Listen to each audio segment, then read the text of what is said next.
Finally, the spring weather is here. Later than expected, but it's here. The first crop I plant into the garden is the staple potato.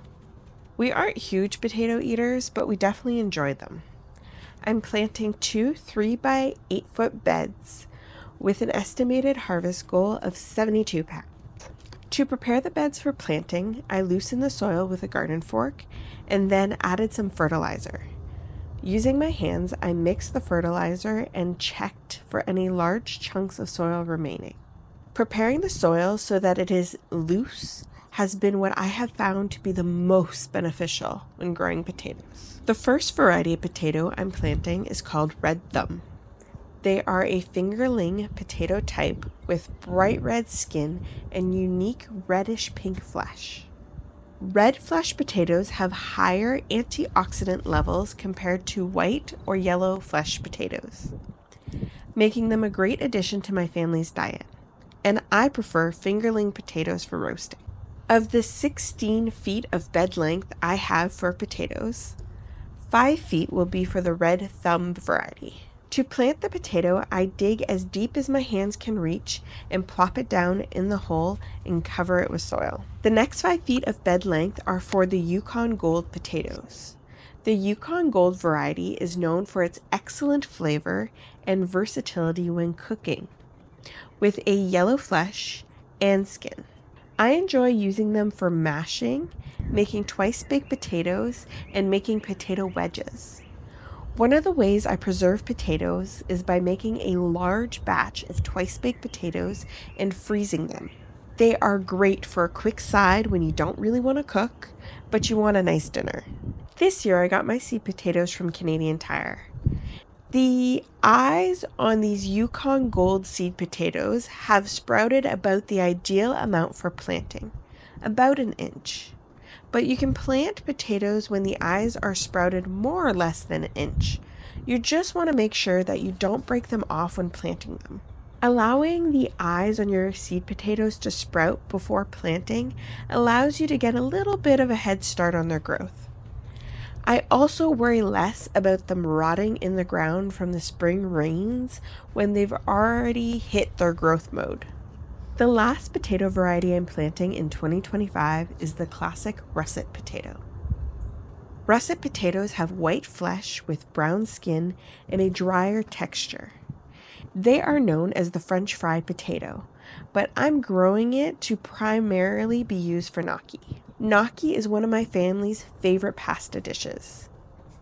Until the potato leaves pop out of the ground, I'll be watching and waiting. I won't be watering them unless the soil gets really dry, but that is unlikely for this time of year. Onions are the first green plant I get to put into the garden in the spring. While I enjoy the future rewards of planting potatoes, the finished planting project is underwhelming.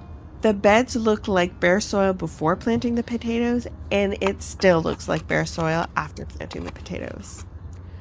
Onions, on the other hand, have an immediate impact, even if it does only look like small blades of grass planted 6 inches apart. I start my onion seeds in 4-inch pots, about 30 seeds per pot. Now, during the planting time, I carefully separate the onion seedlings, gently pulling the roots apart. My soil mix seemed heavier this year, and they aren't coming apart as well as I'd like, but they will be okay once planted. Using my square foot gardening tool, I poke 4 holes 6 inches apart. If you have the tool, it's the blue circles. If you don't, a measuring tape works just as well. I just find the square foot gardening tool a little faster, and when it comes to planting these little onion seedlings, there's not very much fast about it. I think onions have to be the slowest crop to get transplanted into the garden. But when spring has just started, I don't mind it one bit. I'm planting 176 onions over 2 garden beds.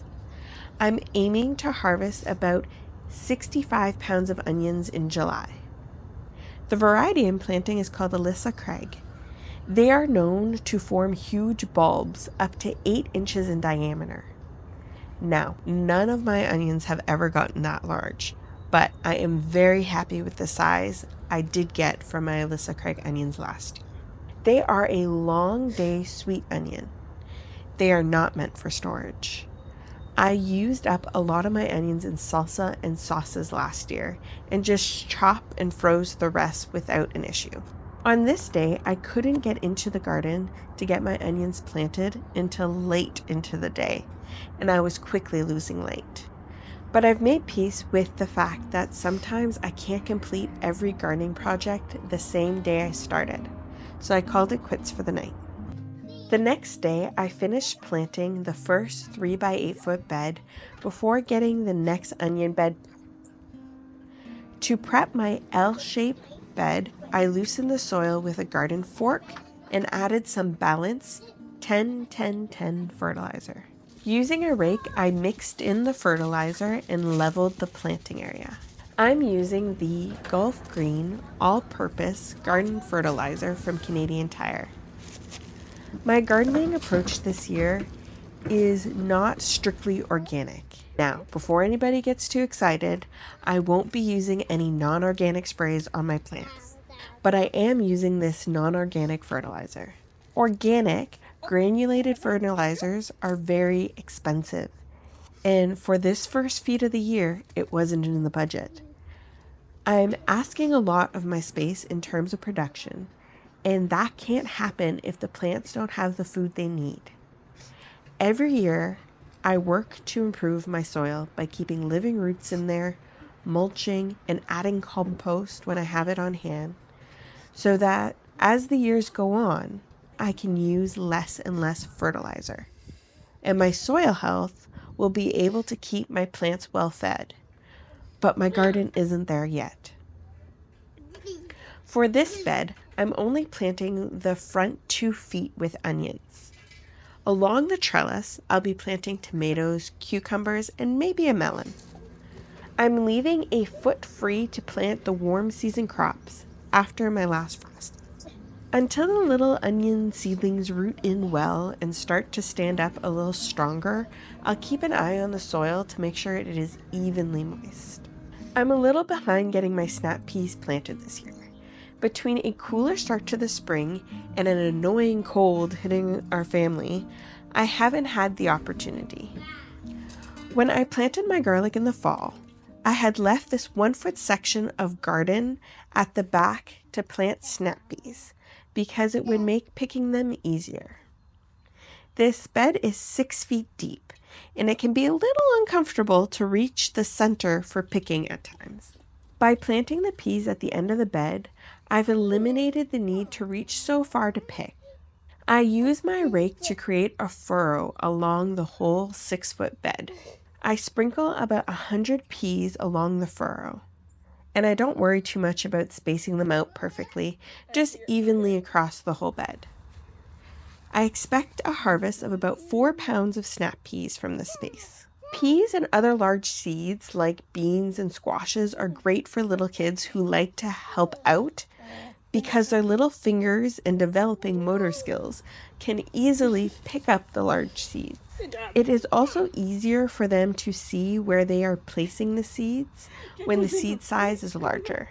I'm covering the freshly seeded peas with an insect netting to stop birds and squirrels from eating the peas before they've had a chance to sprout. I learned this from experience last year.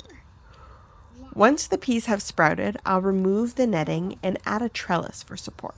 Look at the beautiful green garlic growth, so desired this time of year. Now that I have it uncovered, I'm going to take this opportunity to sprinkle some fertilizer around the garlic to keep their growth going strong. And with a nice good watering, that's the end of this first round of spring planting.